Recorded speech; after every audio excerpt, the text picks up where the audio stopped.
70 اور 80 کی دہائی میں اس کی شہرت اور دولت کا اتنا چرچا تھا کہ شہزادیاں اور شہزادے ان کے ساتھ ایک کپ کافی پینا اپنے لیے اعزاز سمجھتے تھے۔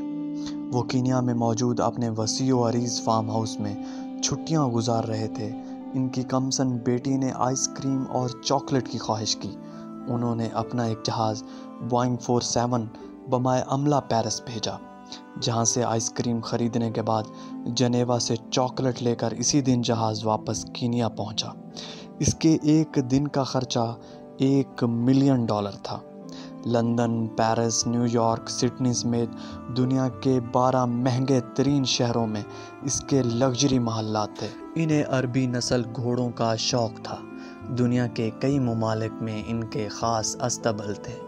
اس کی دی ہوئی طلاق آج تک دنیا کی مہنگی ترین طلاق سمجھی جاتی ہے، جب اس نے $875 ملین اپنی امریکی بیوی کے منہ پر مارے اور اسے طلاق دے دی۔ اس کی ملکیت میں جو یاٹ تھی وہ اپنے دور کی سب سے بڑی یاٹ تھی، جو اس وقت بادشاہوں کو بھی نصیب نہ تھی۔ اس یاٹ میں 4 ہیلی کاپٹر ہر وقت تیار رہتے تھے، جبکہ 610 افراد پر مشتمل عملہ موجود رہتا تھا۔ وہ یاٹ بعد میں اس سے برونائی کے سلطان نے خریدی۔ ان سے ہوتے ہوئے ڈونلڈ ٹرمپ تک پہنچی۔ ٹرمپ نے $29 ملین میں خریدی۔ ان کی اس یاٹ پر جیمز بانڈ سیریز کی فلموں سمیت کئی مشہور ہالی ووڈ فلمیں شوٹ کی گئیں۔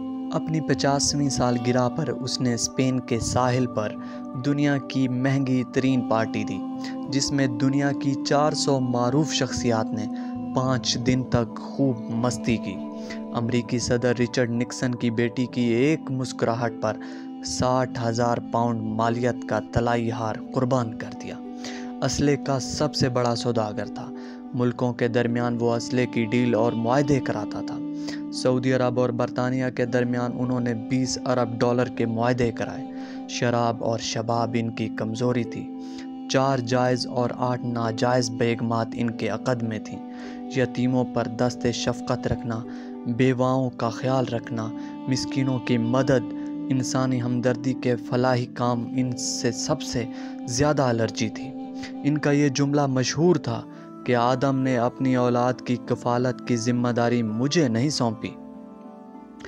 80 کی دہائی میں وہ $40 ارب کے اثاثوں کا مالک تھا۔ پھر آہستہ آہستہ اللہ نے اس کی رسی کھینچ لی۔ اب تنزلی کی طرف اس کا سفر شروع ہوا۔ اربوں ڈالر کی مالیت کے اس کے ہیرے سمندر میں ڈوب گئے۔ کاروبار میں خسارے پہ خسارہ شروع ہوا۔ قرضے پر قرضہ چڑھا۔ سب اثاثے فروخت ہو گئے۔ ان کے دوست احباب، ان کے چاہنے والوں نے ان سے نظریں پھیر لی۔ یہ ایک لمبی مدت گمنامی کے پاتال میں چلا گیا۔ کسی کو خبر نہ تھی کہ کہاں ہے۔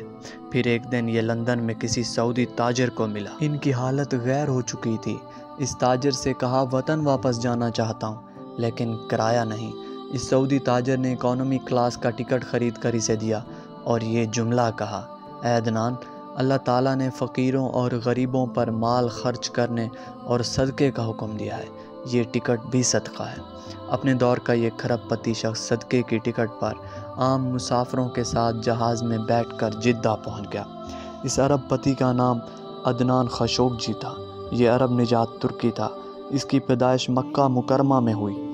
اس کا والد شاہی طبیب تھا۔ یہ شخص ترکی میں قتل ہوئے صحافی جمال خاشقجی کا چاچا تھا۔ 2017 میں ان کا انتقال ہوا۔ یاد رکھیں، آپ بھی جتنے طاقتور ہیں، جتنے ثروت مند ہیں، اللہ تعالیٰ کے آگے بہت کمزور ہیں۔ اپنی دولت اور طاقت کو کبھی بغاوت کے لیے استعمال نہ کریں۔ ویڈیو پسند آئی ہو تو لائک کر دیں، چینل کو سبسکرائب